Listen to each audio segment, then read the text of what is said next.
الحمد للہ الواحد القہار، الحمد للہ العزیز الجبار، الحمد للہ الرؤوف الرحیم الغفار، وأصلی وأسلم علی نبی الامین المختار وعلی آلہ الطیبین الاطہار وعلی اصحابہ ومن تبعہم بإحسان الی یوم الدین، اما بعد فاعوذ باللہ من الشیطان الرجیم، بسم اللہ الرحمن الرحیم، محمد رسول اللہ، صدق اللہ العظیم وصدق رسولہ النبی الکریم، ان اللہ وملائکتہ یصلون علی النبی یا ایہا الذین آمنوا صلوا علیہ وسلموا تسلیما۔ اللہم صل علی سیدنا و مولانا محمد وعلی آل سیدنا و مولانا محمد وبارک وسلم وصلی علیہ۔ اللہ تبارک و تعالیٰ کی حمد و ثنا اور حضور نبی کریم علیہ الصلوۃ والسلام کی بارگاہ میں ہدیہ درود پیش کرنے کے بعد دعا ہے کہ اللہ تبارک و تعالیٰ ہم سب کا یہاں آنا اپنی پاک بارگاہ میں قبول فرمائے، اور محفل میلاد کی ان خوشیوں میں شریک ہونا ہمارے لیے ہماری زندگی بنانے والا بنائے۔ سامعین ذی وقار، حضور نبی کریم رؤوف الرحیم صلی اللہ علیہ وسلم، جب میں آقا کریم علیہ الصلوۃ والسلام کا نام لوں تو آپ نے کہنا ہے صلی اللہ، کیا کہنا ہے؟ صلی اللہ، کیونکہ یہ درود ایسی اللہ تبارک و تعالیٰ کی طرف سے عطا کردہ نعمت ہے جس کے بارے میں خود رب فرماتا ہے کہ اے بندے، میں وحدہ لا شریک ہوں، میں کسی کو اپنے کسی کام میں شریک نہیں کرتا، مگر چونکہ میں نے اپنا محبوب تمہیں عطا کیا ہے تو اب محبوب کی تعریف میں بھی کرتا ہوں، تو بھی میرے محبوب کی تعریف میں شریک ہو کر آپ پر درود پڑھا کر۔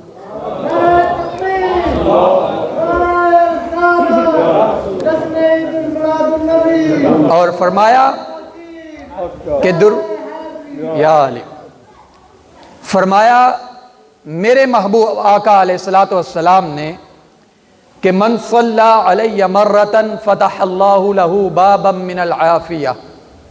جو مجھ پر ایک مرتبہ درود پڑھتا ہے اللہ تبارک و تعالیٰ اس کی زندگی سے اس کی پریشانیوں کو ختم کر کے اس کے لیے عافیت کے دروازے کھول دیتا۔ اور یہ کیسا آقا ہے کہ جو ہم سے محبت کرتا ہے، ہم ان سے محبت کرتے ہیں، ہم ان کے لیے آج بیٹھے ہیں۔ آج سے 1400 سال پہلے ہمارے آقا کریم علیہ الصلوۃ والسلام ہمارے لیے دعائیں کرتے تھے، اور آج ہم ایک دوسرے کو اپنے مومن ہونے پر مبارکباد دیتے ہیں، خوشیاں منانے پر مبارکباد دیتے ہیں۔ سنیے، کریم آقا کا کرم دیکھیے، محبوب آقا کی محبت دیکھیے۔ میرے کریم آقا نے فرمایا، دل کے آواز سے سنیے گا کہ کریم آقا نے فرمایا کہ میرے صحابہ سنو، تم بھی میرے قریب ہو، تمہاری قدر، تمہاری منزلت، تمہارا درجہ، تمہارا رتبہ میری تمام امت کے تمام غوثوں سے، تمام ابدالوں سے، تمام قلندروں سے افضل ہے، برتر ہے۔ کوئی ساری زندگی جو عبادت بھی کرتا رہے، کسی صحابی کے ادنا رتبے کو بھی نہیں پہنچ سکتا، مگر قربان جائیے اپنے مقدر پر کہ آج 15ویں صدی میں اگر ہمیں آقا کریم کی محبت اور آقا کی غلامی میسر آئی تو دیکھیے آقا کریم کی محبت کیا ہے۔ آقا کریم اپنے صحابہ کو فرماتے ہیں کہ میرے صحابہ سن لو کہ تم مجھ سے محبت کرتے ہو، تو نے مجھے دیکھا ہے، تم مجھ سے محبت کرتے ہو، تم نے میری جبین کو دیکھا ہے، تم مجھ سے محبت کرتے ہو کیونکہ رب میری قسمیں کھاتا ہے۔ فرمایا کہ ہاں تم بھی میری مبارکباد کے مستحق ہو۔ فرمایا کہ طوبیٰ لمن رعانی وآمن بی وطوبیٰ سبع مرات لمن لم رعانی وآمن بی۔ صحابہ تم مجھ پر ایمان لائے، تمہیں مبارک ہو، مگر سن لو آج سے 1500 سال بعد وہ لوگ بھی آئیں گے جنہوں نے میرے چہرے کو نہ تکا ہوگا، میرے خرامہ ناز کو نہ تکا ہوگا، میرے حسن و جمال کو نہ تکا ہوگا، میری زلفوں کی زیارت نہ کی ہوگی، کبھی میرے اوپر آتے ہوئے جبریل کو نہ دیکھا ہوگا۔ ارے تم نے تو یہ میری صحبتیں پائی ہیں تو تمہیں مبارک ہو، مگر تم سے بعد میں وہ لوگ بھی آئیں گے جنہوں نے سنا ہوگا کہ کوئی کالی زلفوں والا تھا، کسی نے سنا ہوگا کہ قرآن کسی کے چہرے کی قسمیں کھاتا ہے، کسی نے سنا ہوگا قرآن کسی کے سینے کے علم نشرہ ہونے کی صداقت دیتا ہے۔ تو فرمایا تمہارے لیے مبارک ایک دفعہ ہے، مگر آج سے جو 1500 سال بعد آئے گا طوبیٰ سبع مرات، فرمایا کہ اس کے ایمان لانے پر میں اسے 7 مبارکیں دیتا۔ مبارکیں ہیں ان لوگوں کے لیے جنہوں نے فقط سنا ہوگا کہ ایک کالی زلفوں والا تھا، جنہوں نے سنا ہوگا جس کے چہرے کی قسمیں خود رب کھاتا ہے۔ اور یہ کیا ہے؟ یہ کوئی نبی، کوئی رسول تمام رسولوں اور نبیوں کی طرح نہیں۔ رب تعالیٰ نے انسان کو اتنی نعمتیں عطا کی، اتنی نعمتیں عطا کی کہ قرآن کہتا ہے تو نعمت اللہ لا تحصوہا، کہ بندے تو اگر اللہ کی نعمتوں کو شمار کرنا چاہے تو اس کی نعمتوں کو تم کبھی زندگی بھر گن نہیں سکتے۔ اب دیکھیے انسان کا دیکھنا نعمت ہے یا نہیں؟ آج زندگی میں آپ کی جو جمع پونجی ہے، اگر آپ کی نظر چلی جائے، آپ کی آنکھوں کی بصارت چلی جائے، آنکھوں کا نور ختم ہو جائے تو کیا آپ کی دولت آپ کے آنکھوں کی اس بصارت یا نور کو لوٹا سکتی ہے؟ نہیں لوٹا سکتی۔ آپ کا دل دھڑکنا ختم ہو جائے، کیا آپ کے دل کی دھڑکن آپ کے پیسوں سے، آپ کی کمائی سے واپس آ سکتی ہے؟ ارے بندے تو غور کر، رب کہتا ہے کہ میں نے تمہیں اپنی عبادت کے لیے پیدا کیا ہے، مگر ہم عبادت نہیں کرتے، کیا اس کی رحمت میں کمی آئی؟ ہم نعمت پر شکر ادا نہیں کرتے، کیا اس کی ربوبیت میں کمی آئی؟ فرمایا کہ نہیں بندے، میں نے تمہیں سب کچھ دیا، تمہیں سب کچھ دیا، تم ان نعمتوں کو شمار کرو یا نہ کرو، یاد رکھنا کہ میں رب ہوں، میں خالق کل ہوں، میں وحدہ لا شریک ہوں، میں صمد ہوں، بے نیاز ہوں، نہ مجھے تیری عبادت کی ضرورت ہے، نہ مجھے تیرے ذکر و اذکار کی ضرورت ہے۔ میں نے تمہیں زندگی دی، احسان نہیں جتلایا، میں نے تجھے احسان نہیں جتلایا، میں نے تمہیں اولاد دی، میں نے احسان نہیں جتلایا، میں نے تمہیں ماں باپ کی صورت میں ایک بہت بڑی نعمت عطا کی، احسان نہیں جتلایا۔ مگر لوگوں آج کی یہ محفل کس لیے سجی ہے؟ آج کی یہ مجلس کس لیے برپا کی گئی ہے؟ اس لیے کہ ہم بیٹھ کر اللہ کی اس نعمت کا شکر ادا کریں، اللہ کی اس نعمت کا ذکر کریں جس کے بارے میں رب تعالیٰ خود فرماتا ہے کہ بندے میں نے تمہیں زندگی دی، کوئی احسان نہیں کیا، میں نے تمہیں اولاد دی، کوئی احسان نہیں کیا، دولت دی، تمہیں کچھ نہیں جتلایا مگر سن لقد من اللہ علی المؤمنین اذ بعث فیہم رسولا کہ اے بندے سن جب میں تمہیں غلامی مصطفیٰ دے رہا ہوں تو تحقیق میں نے تم پر احسان فرما دیا.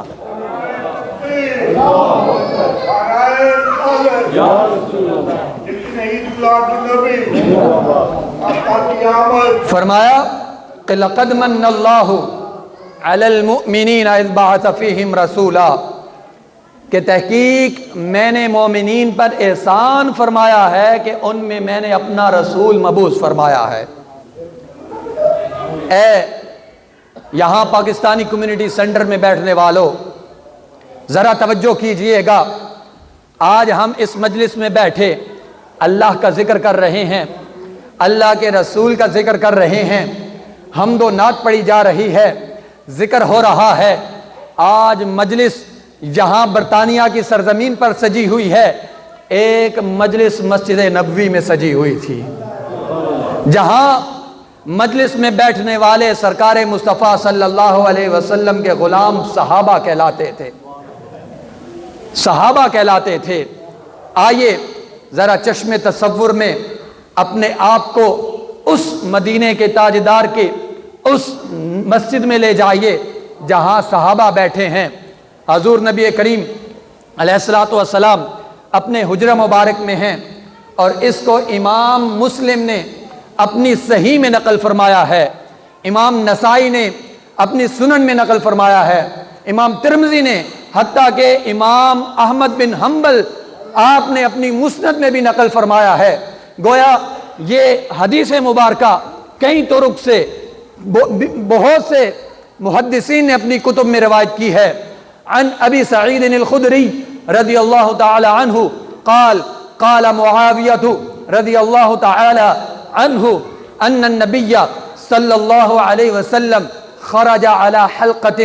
یعنی من اصحابہ. حضرت ابو سعید فرماتے ہیں کہ حضرت معاویہ رضی اللہ تعالی عنہ آپ اس حدیث کو نقل فرماتے ہیں کہ حضور نبی کریم علیہ الصلوۃ والسلام اپنے حجرہ مبارک میں موجود تھے, اپنے حجرہ میں موجود تھے کہ آپ اچانک اپنے کاشانہ سے نکلے اور مسجد نبوی میں تشریف لے آئے. مسجد نبوی میں تشریف لے آئے تو معلوم ہے حضور نے ان صحابہ سے کیا پوچھا؟ آپ نے سوال کیا کہ ما اجلسکم, میرے صحابہ مجھے بتاؤ کہ تمہیں کس چیز نے یہاں بٹھا رکھا ہے. آج ہم یہاں جمع ہیں, کوئی ہم سے بھی پوچھ سکتا ہے کہ بتاؤ کس لیے گئے تھے, بتاؤ کس لیے جمع تھے, کس لیے وہاں اکٹھے تھے. کوئی سوال کرنے والا سوال کر سکتا ہے. تو آقا کریم علیہ الصلوۃ والسلام نے ہمارے اس سوال کا آج سے 1500 سال پہلے جواب دے دیا. کیا فرمایا کہ ما اجلسکم. آج بھی لوگ پوچھتے ہیں نا کہ کیوں بیٹھے ہو, میلاد کیوں کرتے ہو, کس لیے بیٹھتے ہو, جمع کیوں ہوتے ہو. تو حضور نے بھی پوچھا کہ ما اجلسکم, صحابہ کیوں بیٹھتے ہو, کیوں بیٹھے ہو یہاں پر. تو صحابہ نے عرض کی جلسنا ان ندعو اللہ ونحمدہ, کہ ہم یہاں بیٹھے ہیں کہ ہم اللہ کا ذکر کریں اور اس کی حمد و ثنا بیان کریں. ہم یہاں کیا کر رہے ہیں؟ ہم نے اللہ کا ذکر کیا کہ نہیں؟ بولیے کیا کہ نہیں؟ ہم نے اللہ تبارک و تعالیٰ کی حمد و ثنا کی کہ نہیں؟ گویا ہم نے عمل وہ کیا جو صحابہ نے عمل کیا تھا.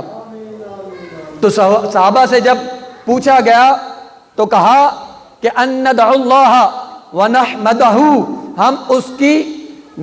اللہ تبارک و تعالیٰ کی حمد و ثنا کر رہے ہیں. اب کر کس لیے رہے ہیں؟ سنیے حدیث کے الفاظ سنیے, کلیجہ ٹھنڈا ہو جائے گا. فرمایا کہ نحمدہ, اس کی ہم تو کر رہے ہیں مگر حمد اس پر کر رہے ہیں کہ علامہ ہدینا للاسلامی ومنا بکا, یا رسول اللہ ہم اللہ کی حمد و ثنا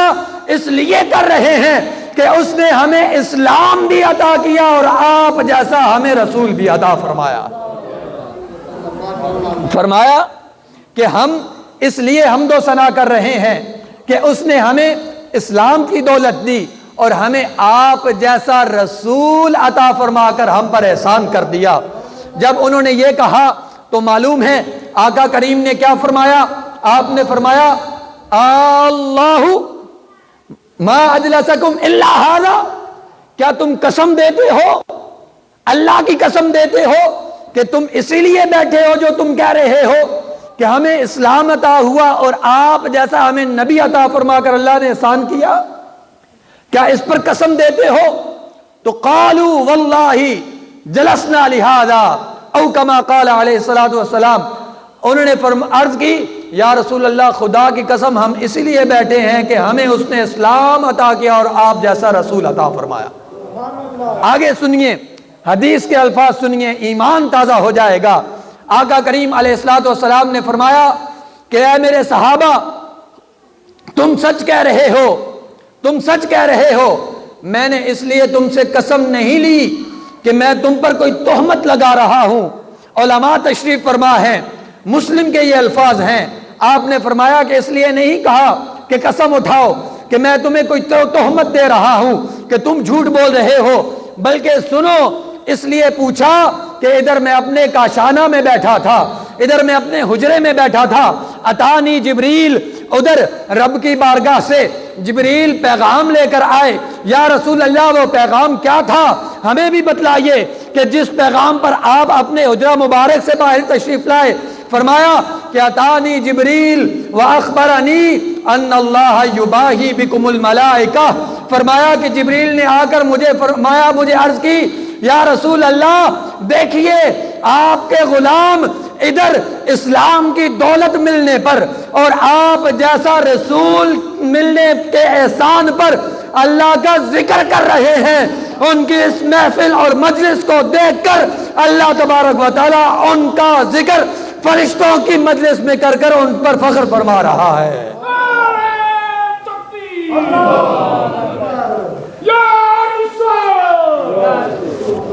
فرمایا کہ وہ ادھر آقا کریم علیہ الصلوۃ والسلام کی غلامی پر آنے میں، ان کی غلامی میں آنے پر اللہ کا ذکر کر رہے ہیں، تو اللہ تبارک و تعالیٰ فرشتوں کے سامنے بیٹھ کر اپنے ان بندوں پر فخر فرما رہا ہے کہ دیکھو فرشتوں، جس کو تم کہتے تھے کہ یہ زمین میں جا کر فساد کرے گا، یہ ایک دوسرے کے گلے کاٹے گا، ارے جب میں نے اپنا محبوب عطا کر دیا تو اب یہ ایک دوسرے کے گلے کاٹتے نہیں، ایک دوسرے سے گلے مل کر میرے محبوب کی محبت میں اپنے آپ کو سرشار کرتے رہتے ہیں۔ اور یہ کیسا احسان ہے کہ جس کے بارے میں حسان رضی اللہ تعالی عنہ آپ فرماتے ہیں من اللہ علینا ام بعث فینا محمدا، کہ لوگوں سنو اللہ نے ہم پر احسان فرمایا ہے کہ ہمیں اپنا حبیب محمد عربی عطا فرما دیا ہے۔ اس لیے کسی اردو شاعر نے کیا خوب کہا کہ فضل رب العلا اور کیا چاہیے، مل گئے مصطفیٰ اور کیا چاہیے، مل گئے مصطفیٰ اور کیا چاہیے۔ اور لوگوں یہ وہ نبی ہیں جن کے بارے میں اللہ کریم علیہ الصلوۃ والسلام نے فرمایا کہ میں نے تم پر احسان کیا، اور جب اللہ نعمت عطا کرے تو ہم اس کا شکر ادا کرتے ہیں، اور اگر اللہ نعمت عطا کرنے کے ساتھ احسان جتلائے تو پھر ہم اس سونے کا میلاد کیوں نہ منائیں۔ جب اس نے فرما دیا کہ میں تم پر احسان فرما رہا ہوں، تو جب عام نعمت پر شکر ہے تو پھر اس نعمت پر ہم اس کی خوشیاں کیوں نہ منائیں، جس کے بارے میں رب تعالیٰ فرماتا ہے کہ بندے سن لے، میں اعلان کرتا ہوں کہ جب تم پر میرا فضل اور رحمت ہو جائے تو خوشیاں منایا کرو، خوشیاں منایا کرو۔ اور کیسی خوشی منایا کرو؟ فرمایا کہ بفضل اللہ وبرحمتہ فبذلک فلیفرحوا، کہ اللہ کا فضل ہو جائے تو خوشی مناؤ، رحمت ہو جائے تب بھی خوشی مناؤ۔ تو حضرت ابن عباس رضی اللہ تعالی عنہ یہ وہ مفسر قرآن ہیں جنہوں نے براہ راست حضور نبی کریم علیہ الصلوۃ والسلام کے چشمہ علم سے سراب کیا ہے۔ وہ فرماتے ہیں کہ فضل سے مراد علم ہے اور رحمت سے مراد محمد مصطفیٰ ہے، رحمت سے مراد محمد مصطفیٰ صلی اللہ علیہ وسلم ہے۔ ارے اگر ان کی کوئی تفسیر نہ مانے تو دیکھو وہ رحمت